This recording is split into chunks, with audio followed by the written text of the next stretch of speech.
Hi, I'm Glenn Pearson, and I'm here with another installment of the videos I'm doing based on my book, Thriving in the Healthcare Market, Strategies from an Industry Insider for Selling Your Product.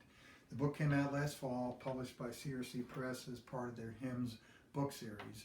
What I've been doing is going through some of the 84 pitfalls that I've identified in the book to help vendors understand how to approach the healthcare market in a more effective way. A lot of this information is based on my 19 plus years as executive vice president at Georgia Hospital Association. I had lots of responsibilities there, but one of them was to serve as a front door for vendors that wanted to be endorsed by the association for promotion to the hospitals in Georgia.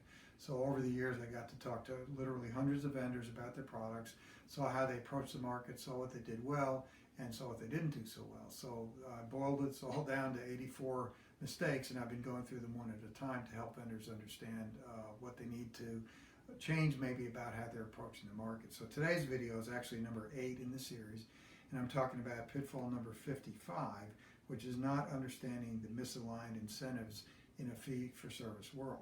Now, you've probably heard a lot about total cost of care, episodes of care, trying to provide the most effective and efficient way to provide care. It makes sense to provide bundled payments where you get a single payment for inpatient and physician and outpatient and maybe nursing home care, things like that, to have everybody working together to get the patient in the most cost-effective setting.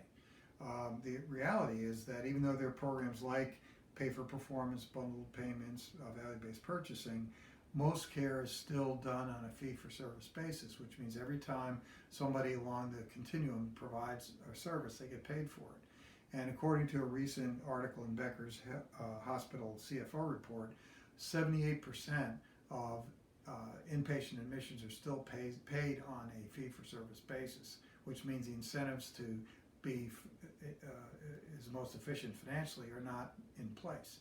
So let's look at the example of a patient in a post-acute care rehab setting. Somebody maybe came from a hospital and now spending several days in a rehab setting and eventually will be discharged to home.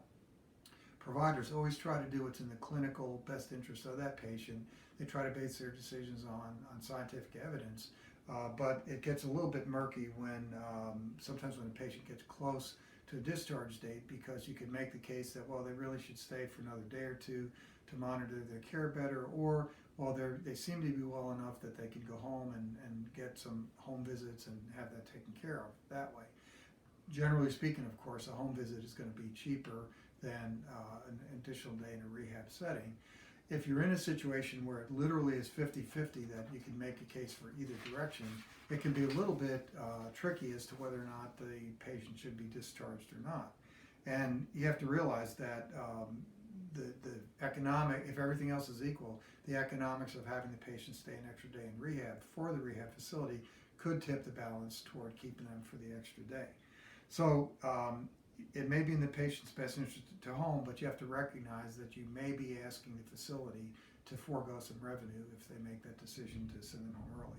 So the incentives are not aligned, and I have 3 suggestions to keep in mind as you think about approaching potential clients with your product that could potentially reduce length of stay either in rehab or some other setting. First of all, until the payments are fully aligned, you need to recognize that the organizations are somewhat schizophrenic from a financial standpoint, because their incentives may be, if everything else is equal, it may be incentivized to keep them financially for another day. Secondly, try to assess early on what percentage of the patients that the facility is dealing with is fee-for-service versus a unified payment.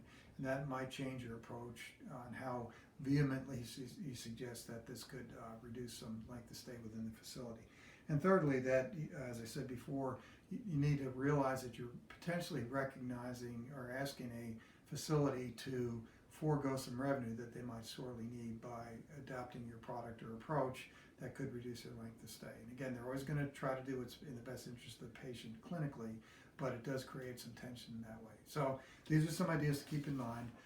My next video will be dealing with another complexity of dealing with the healthcare world, and that's not recognizing the high threshold for decisions within a healthcare organization because of the complexity of the organization. So I'll be back in 2 weeks with another video on that topic. In the meantime, feel free to contact me with any comments or questions. I always love to hear from people. My email address is glenn@pearsonhti.com, or you can reach me through LinkedIn. So I hope to see you in a couple weeks, and let me know if you have any comments or questions. See you later.